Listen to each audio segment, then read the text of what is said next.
Savez-vous pourquoi certaines familles juives prospèrent pendant des générations alors que d'autres travaillent dur toute leur vie sans jamais sortir de la lutte financière? Ce n'est pas une question de chance. Ce n'est pas une question de contact secret. Ce n'est pas une conspiration bancaire. C'est une question de principe spirituel que les rabbins et les maîtres de la Kabbale ont découvert il y a 3000 ans.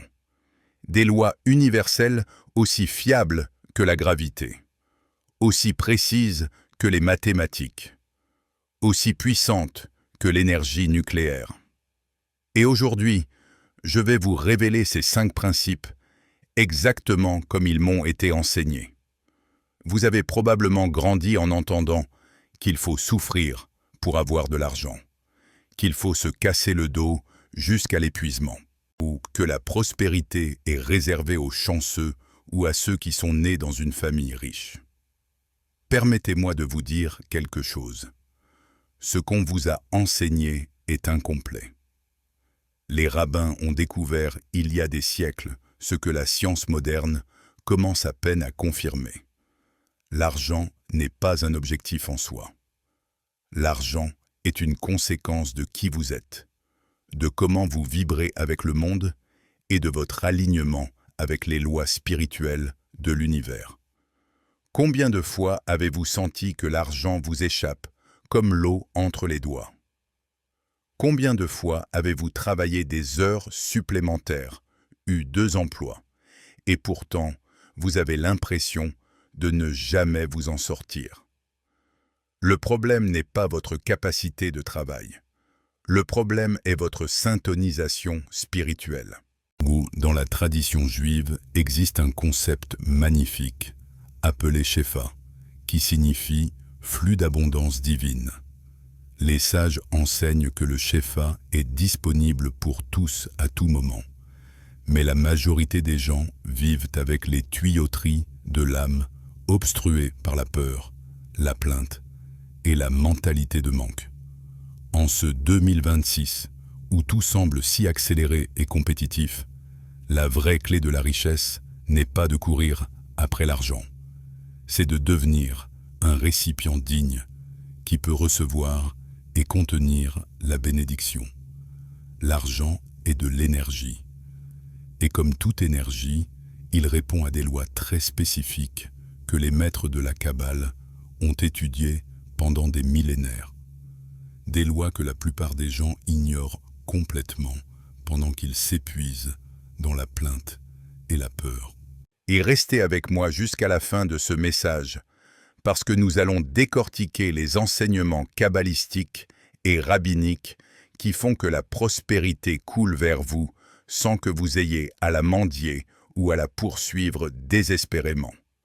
Si vous êtes de ceux qui sentent que l'argent vous fuit, si vous croyez que la prospérité n'est pas pour vous, vous devez entendre ceci. Aujourd'hui, je vais vous révéler le secret ancestral juif pour que vous arrêtiez de poursuivre l'argent et que vous laissiez l'argent vous trouver. Si vous voulez ouvrir les portes de l'abondance, une fois pour toutes, restez avec moi. Commençons avec le premier principe kabbalistique, qui est possiblement le plus difficile à transformer parce qu'il implique d'enlever des racines plantées depuis l'enfance. Mais c'est le plus nécessaire si vous voulez vraiment que l'abondance frappe à votre porte de façon permanente. Vous devez éliminer complètement la mentalité de manque de votre vocabulaire, de vos conversations et du plus profond de votre pensée. Dans la Kabbale, cela s'appelle sortir de l'état de Katnout, la conscience petite, pour entrer dans Gadlut, la conscience élargie. Faites-moi attention ici. En ce 2026, nos mots ont un pouvoir de manifestation plus rapide et plus puissant que jamais. Les sages du Talmud enseignent quelque chose de profond. La mort et la vie sont au pouvoir de la langue. Ce n'est pas une métaphore poétique, c'est une loi spirituelle concrète. Chaque mot que vous prononcez est comme un décret que vous envoyez à l'univers. Dites-moi une chose de cœur. Et combien de fois par jour prononcez-vous des phrases comme « c'est trop cher »,« je n'ai pas assez »,« je suis pauvre mais honnête ». La situation économique est difficile. Ce que vous faites en disant ça, même si vous croyez simplement décrire la réalité, c'est sceller votre destin dans le manque et mettre un cadenas d'acier sur votre prospérité. Dans la tradition juive existe un concept appelé Lachon Hara, qui signifie littéralement « langue du mal ». Bien qu'il se réfère généralement à parler mal des autres, les maîtres kabbalistiques enseignent qu'il s'applique aussi quand vous parlez mal de votre propre situation financière. Vos mots ne décrivent pas seulement votre réalité. Vos mots créent votre réalité minute par minute. Comme il est écrit, par la parole de Hachem furent faits les cieux. Si Dieu a créé le monde avec des mots, vous qui avez été faits à son image et ressemblance, vous créez aussi votre monde personnel avec vos mots. Si vous passez votre temps à décréter qu'il n'y a pas, l'univers, qui est une machinerie parfaite et obéissante, conçue par le Créateur, va simplement vous dire « accordé ». Pour vous, il n'y a pas. Éliminer le manque de votre vie signifie que vous arrêtez d'être un plaignant chronique de l'économie nationale et commencez à être un observateur actif de l'abondance infinie qui nous entoure. Regardez autour de vous avec des yeux nouveaux. L'air que vous respirez est abondant. Les arbres donnent des milliers de feuilles sans demander permission. Les étoiles dans le ciel sont innombrables. Les vagues de la mer ne s'arrêtent jamais. Le design original de l'univers, tel que conçu par le Créateur, est riche et généreux par nature. Et vous faites partie de ce design divin. Pourquoi seriez-vous la seule exception à la règle de l'abondance? L'argent est une énergie qui fuit éperdument la plainte et s'approche avec curiosité de la confiance et de la joie. Dans le Talmud, il y a un dicton magnifique. Simja potere gezero. La joie brise toutes les barrières. Quand vous vivez dans un état de joie et de gratitude, même avant d'avoir l'argent dans vos mains, vous brisez les barrières spirituelles qui empêchaient l'abondance d'arriver à vous. Regardez ces personnes qui se sentent coupables de vouloir progresser, qui sentent que avoir de l'argent est quelque chose de mal, ou qui voient le succès économique des autres avec une envie qui aigrit leur visage. L'envie n'est rien d'autre que la reconnaissance inconsciente de votre propre incapacité perçue. Ou quand vous enviez la voiture dernier modèle du voisin, la nouvelle maison du cousin ou le succès du collègue, vous criez à votre subconscient que vous n'avez pas la capacité de générer cela. Et c'est pourquoi le triomphe d'autrui vous fait mal. Au lieu d'envier ce qui ferme la valve du flux d'abondance, commencez à bénir le succès des autres. C'est un principe fondamental dans le judaïsme, appelé Ayin Tova, le bon œil, en opposition à l'Ayin Ra, le mauvais œil de l'envie. Dites avec conviction, quelle merveille qu'il lui aille bien aussi.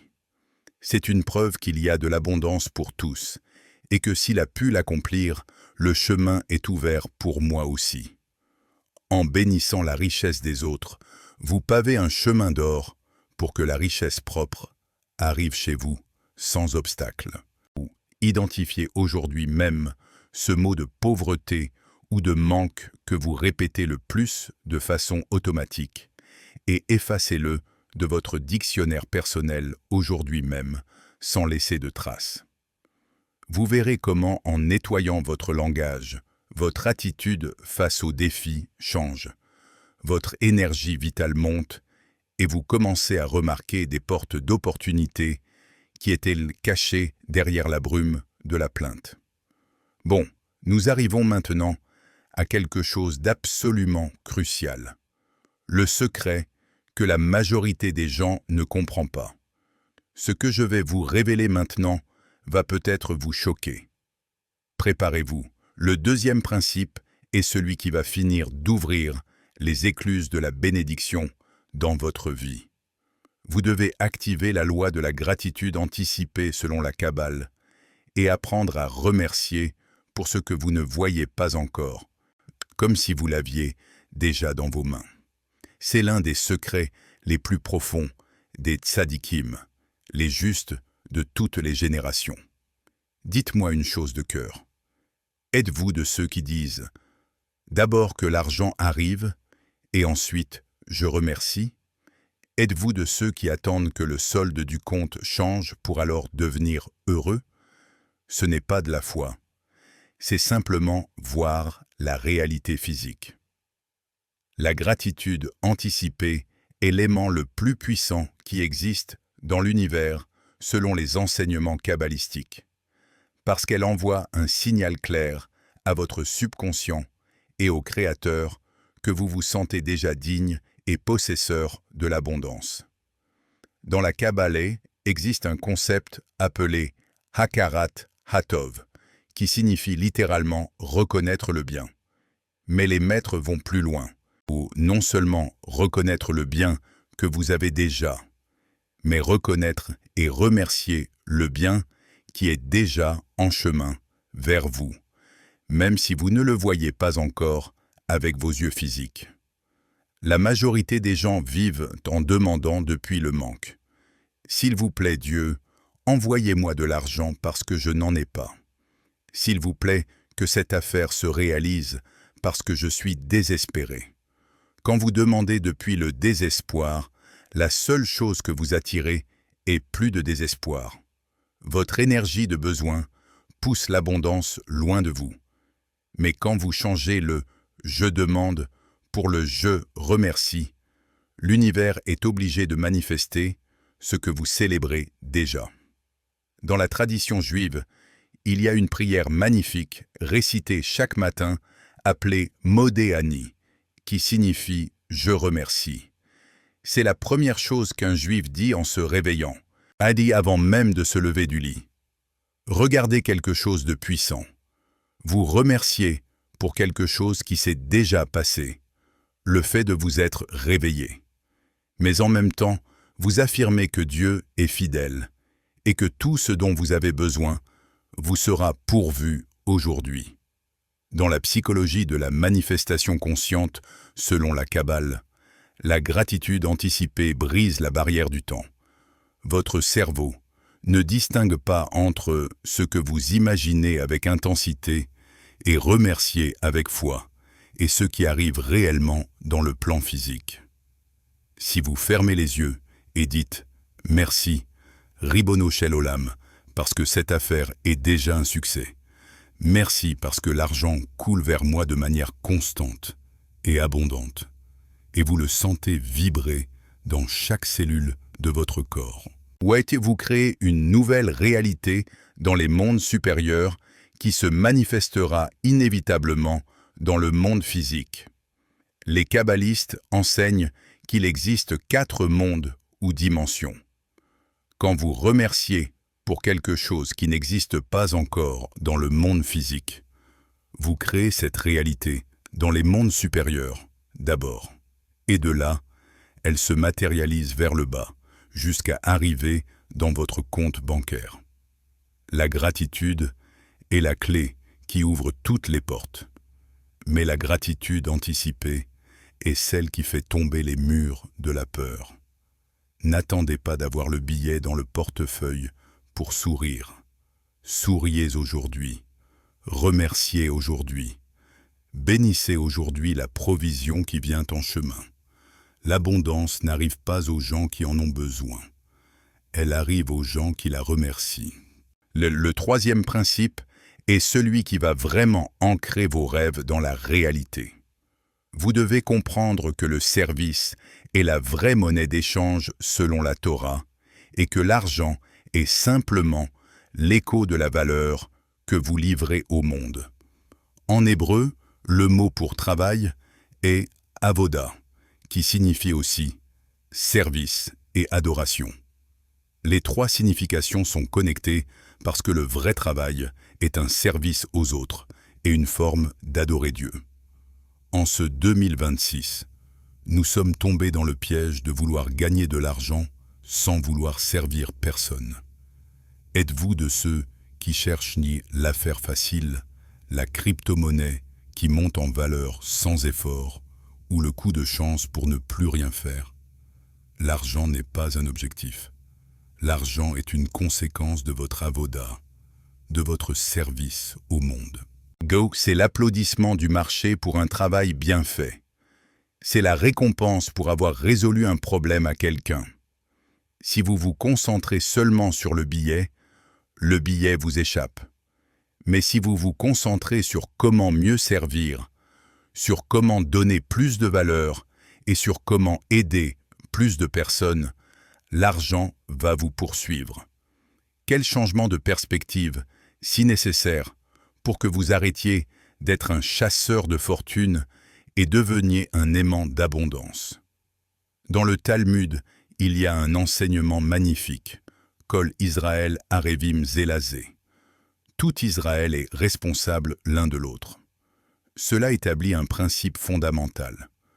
Nous sommes tous connectés et votre succès dépend de combien vous aidez les autres à avoir du succès. Tous nous sommes nés avec un don, avec une habileté ou avec une étincelle spéciale. En hébreu, cela s'appelle votre kli, votre récipient unique, le talent que seulement vous avez de cette manière particulière. L'argent coule vers où il y a utilité, vers où il y a service réel. Si vous êtes le meilleur boulanger, si vous êtes le mécanicien le plus honnête, si vous êtes le vendeur qui écoute vraiment les besoins de son client avec des oreilles attentives, vous créez un courant de valeur qui reviendra inévitablement vers vous sous forme de revenus et de bénédictions. Se concentrer sur le service, c'est arrêter de demander combien je vais gagner et commencer à demander combien de personnes je vais aider aujourd'hui. Plus grand est le problème que vous résolvez et plus de personnes vous atteignez avec votre solution, plus grand sera le flux de Shefa qui arrivera dans votre vie. Ou le quatrième principe est celui qui va nettoyer les tuyauteries de votre prospérité.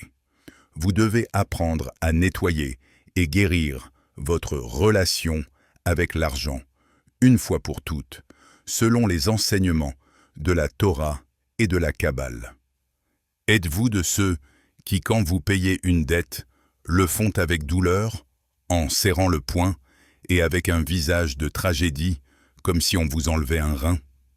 Êtes-vous de ceux qui pensent au fond de leur tête que l'argent est sale, que les riches sont mauvais, ou que la pauvreté est un signe de sainteté? Si vous avez ces pensées, vous envoyez un signal contradictoire à l'univers. D'un côté, vous dites que vous voulez de l'argent, mais de l'autre, vous dites que vous le méprisez ou que vous en avez peur.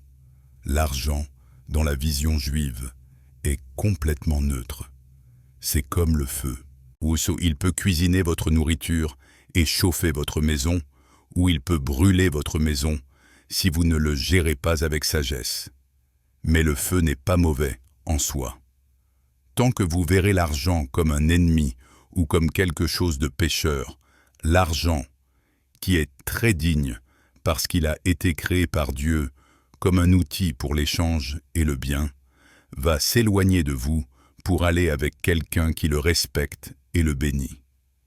Guérir votre relation avec l'argent signifie que vous arrêtez de le voir comme un objectif et commencez à le voir comme un flux, comme une rivière d'abondance que Dieu a établie pour qu'elle circule dans le monde.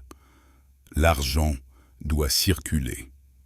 Si vous essayez de le stagner par peur qu'il ne revienne pas, il pourrit comme la manne que les Israélites ont essayé de garder contre les instructions divines. Vous devez apprendre à bénir l'argent qui sort de vos mains. Quand vous payez le loyer, quand vous payez les cours, quand vous payez la carte, dites mentalement Baruch Hachem, béni soit Dieu. Je bénis cet argent. Merci parce que j'ai de quoi payer, et merci parce que cet argent va bénir celui qui le reçoit et va revenir vers moi multiplié. Quel changement de fréquence spectaculaire! Vous arrêtez d'être un payeur souffrant pour devenir un distributeur conscient d'abondance. Traitez l'argent comme un bon ami. Parlez-lui bien. Ayez-le ordonné dans votre portefeuille, pas tout froissé. Portez-le avec fierté et non avec honte. Si vous traitez l'argent avec mépris ou négligence, ne soyez pas surpris qu'il vous traite avec indifférence. Le cinquième et dernier principe kabbalistique est la couronne de ce processus. Vous devez apprendre à investir dans votre propre valeur avec une détermination d'acier, parce que l'argent ne suit pas la chance. L'argent suit l'excellence. Dans la tradition juive, il y a un commandement magnifique appelé Talmud Torah, qui signifie l'étude constante. Mais les sages l'étendent au-delà de l'étude religieuse. C'est l'obligation de ne jamais arrêter d'apprendre, de grandir, de s'améliorer. En ce 2026, nous sommes devenus experts à vouloir que la vie nous paie comme des professionnels quand nous nous comportons comme des amateurs qui ne veulent pas faire d'efforts. Combien de temps et combien de ressources avez-vous dédié cette dernière année à aiguiser votre scie, à améliorer vos compétences, à étudier quelque chose de nouveau ou à polir ce talent que Dieu vous a donné? L'argent est un aimant qui se sent attiré par la vraie valeur. Si vous êtes une personne de faible valeur parce que vous ne vous préparez pas, parce que vous êtes imponctuel, parce que vous livrez les choses à moitié, ou parce que vous avez arrêté d'apprendre il y a 10 ans, ne vous plaignez pas que l'argent ne vous cherche pas. Mais si vous devenez une personne de haute valeur, un expert dans votre domaine, quelqu'un qui résout des problèmes de façon magistrale, l'argent viendra à vous seul parce que le marché ne peut pas ignorer l'excellence. Dans la psychologie de la haute performance financière selon le Talmud, vous êtes votre actif le plus rentable, bien plus que n'importe quelle action en bourse, que n'importe quelle crypto-monnaie ou que n'importe quel bien immobilier. Investir dans votre propre valeur signifie que vous êtes la priorité numéro 1 de votre budget. Avant de dépenser dans des choses qui se dévaluent, investissez dans ce qui reste entre vos deux oreilles et dans votre propre cœur. Le jour où vous arrêtez d'apprendre, ce jour-là, vous arrêtez de grandir. Et le jour où vous arrêtez de grandir, votre compte bancaire commence à se flétrir comme une plante sans eau. L'excellence requiert de l'énergie, requiert de la clarté mentale et requiert une attitude qui contagie les autres. En ce 2026, la compétition est globale et la seule façon de se démarquer est d'être une version améliorée de vous-même chaque jour. Et maintenant, nous arrivons au principe le plus puissant de tous dans la sagesse juive pour attirer l'abondance. Le principe de tzedaka, qui mal traduit signifie charité, mais qui en réalité signifie justice. C'est le secret qui sépare ceux qui ont de l'argent de ceux qui ont de l'argent et bénédiction. Dans le Talmud, il est écrit quelque chose qui défie toute logique humaine. Assez bishvil shetitacher. Donne la dîme pour que tu t'enrichisses. Regardez l'audace de cette déclaration. Il ne dit pas « donne la charité si tu as en trop ». Il dit « donne pour que tu aies en trop ». C'est une promesse divine que quand vous donnez, vous activez un flux d'abondance qui revient vers vous multiplié. Les sages enseignent que la tzedaka n'appauvrit personne. Au contraire, c'est l'investissement le plus rentable qui existe dans l'univers. La logique humaine dit « D'abord je m'assure d'avoir assez pour moi, et s'il me reste, je donne ». La logique divine dit « Donne d'abord, et alors il te sera donné abondamment. Et c'est un acte de foi radical qui démontre que vous croyez que la source de provision est infinie. Quand Abraham, notre père, a reçu les 3 anges et leur a offert un banquet somptueux, malgré qu'il venait de se circoncire et était dans la douleur, Dieu l'a béni avec des richesses incomparables. Quand la veuve de Sarepta a partagé sa dernière portion de farine et d'huile avec le prophète Élie, sa jarre de farine ne s'est pas vidée et sa cruche d'huile n'a pas diminué pendant toute la famine. Que nous enseignent ces histoires? Que la générosité crée des miracles économiques. L'argent est de l'énergie qui a besoin de circuler. Si vous l'accumulez avec peur et le retenez avec avarice, il stagne et pourrit spirituellement. Mais si vous le partagez avec générosité, spécialement avec les nécessiteux, et vous créez un flux constant qui ne s'arrête jamais. Les kabbalistes expliquent que quand vous donnez la tzedaka, vous ouvrez des canaux dans les mondes supérieurs par où coule l'abondance divine vers le monde physique. Et vous êtes le premier bénéficiaire de ce flux. Pendant les prochaines 48 heures, je veux que vous fassiez une expérience de foi qui peut changer votre vie. Identifiez un montant qui représente un petit sacrifice pour vous. Pas ce qui vous reste, mais quelque chose qui vous coûte un petit peu. Peut-être 10% de votre prochain revenu ou simplement ce que vous dépenseriez dans un caprice inutile. Et donnez-le à quelqu'un qui en a vraiment besoin ou à une cause qui vous touche le cœur. Mais faites-le avec joie, avec simja, pas avec douleur. Dites mentalement « Barouj Hachem » ou « Merci Dieu » parce que j'ai de quoi donner. Bénis cet argent et bénis celui qui le reçoit et qu'il revienne vers moi multiplié pour pouvoir donner encore plus. Regardez l'attitude. Vous remerciez de pouvoir donner. Vous ne vous lamentez pas de ce que vous perdez. Et vous demandez qu'il revienne multiplié non pour l'accumuler égoïstement, mais pour pouvoir être un canal de bénédiction encore plus grand. Vous verrez comment en activant ce principe, quelque chose change dans votre vie. Des opportunités inattendues apparaissent. Des dettes qui semblaient éternelles se résolvent. Des revenus extras arrivent de façon surprenante. Ce n'est pas de la magie. C'est une loi spirituelle que Dieu a établie depuis la création du monde. Comprenez ceci. La vraie richesse ne se mesure pas par combien vous avez à la banque. Elle se mesure par combien vous pouvez donner sans sentir de douleur. Un millionnaire avare est un pauvre déguisé. Une personne aux revenus modestes qui donne avec générosité est vraiment riche parce qu'elle a compris le secret de la circulation de l'abondance. Nous avons parcouru ensemble les 5 principes fondamentaux de la prospérité selon la sagesse juive et la Kabbale. 1. Éliminez la mentalité de manque et changez votre vocabulaire de carence à abondance. 2. Activez la gratitude anticipée. Remerciez pour ce que vous ne voyez pas encore comme si c'était déjà vôtre. 3. Comprendre que le service est la vraie monnaie et que l'argent est conséquence de la valeur que vous livrez. 4. Guérir votre relation avec l'argent. Le voir comme un ami et un outil sacré, pas comme un ennemi. Et 5. Investir en vous-même et pratiquer la générosité. Devenir un canal de bénédiction pour les autres.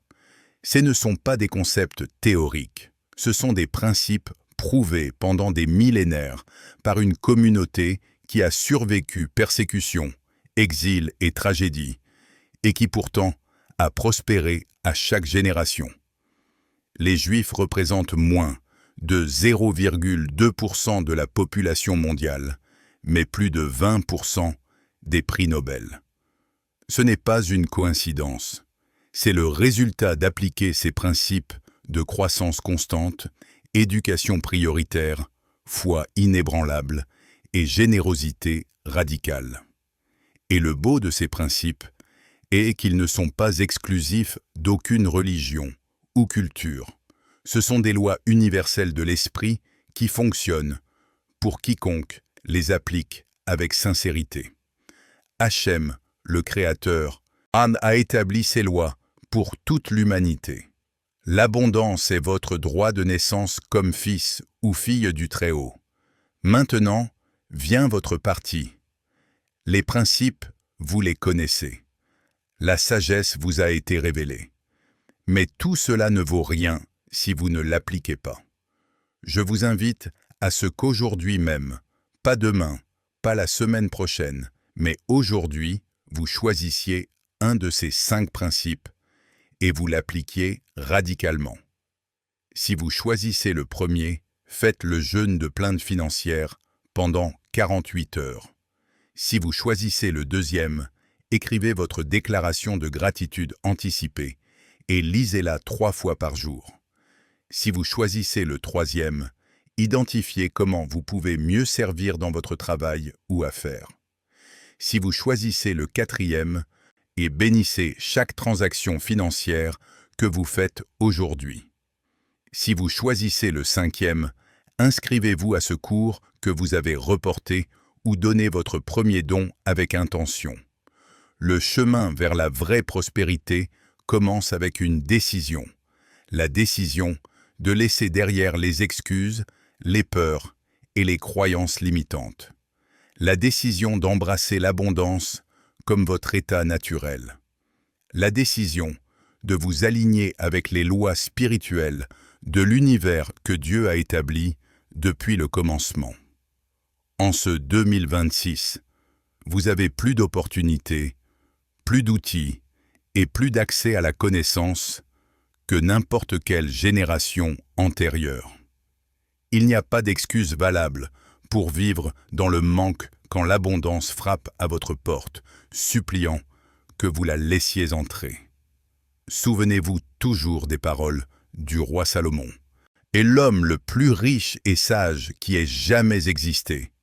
Reconnais Dieu dans tous tes chemins, et il redressera tes sentiers.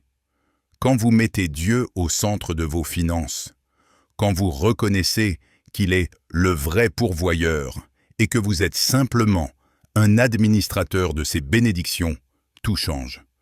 Le stress disparaît. L'anxiété s'en va. Et à sa place, arrive une paix profonde et une confiance inébranlable qu'il y aura toujours provision. Peu importe quelle est votre situation économique aujourd'hui. Peu importe combien de dettes vous avez, combien vide est votre compte, ou combien perdu vous vous sentez. Si vous appliquez ces principes avec foi et consistance, votre vie va changer. L'abondance n'est pas pour quelques élus. L'abondance est pour tous ceux qui décident de penser, parler et agir comme des personnes prospères avant que la prospérité arrive. Que Hachem, le Créateur de l'univers, bénisse votre travail, bénisse votre affaire, bénisse vos mains et votre esprit. Qu'il ouvre les fenêtres du ciel et déverse sur vous bénédiction jusqu'à ce qu'elle abonde. Qu'il vous donne sagesse pour bien administrer ce qui arrive et générosité pour le partager avec les nécessiteux. Que votre foyer devienne un sanctuaire de paix où l'abondance coule comme une rivière qui ne se sèche jamais. Commencez aujourd'hui. Commencez maintenant. La vie que vous méritez vous attend. L'argent dont vous avez besoin est déjà en chemin. Les opportunités que vous rêvez sont déjà préparées. Il manque seulement que vous vous aligniez avec elles en appliquant ces principes ancestraux de sagesse juive. En avant, parce que vous êtes nés pour la grandeur. En avant, parce que l'abondance est votre héritage divin. En avant, parce que le Créateur de l'univers est de votre côté. Et avec lui, tout est possible. Baruch Hachem. Que vous soyez bénis avec prospérité, avec santé, avec paix et avec la joie de savoir que vous accomplissez votre but dans ce monde. Que cela soit ainsi. Amen et Amen. Shalom.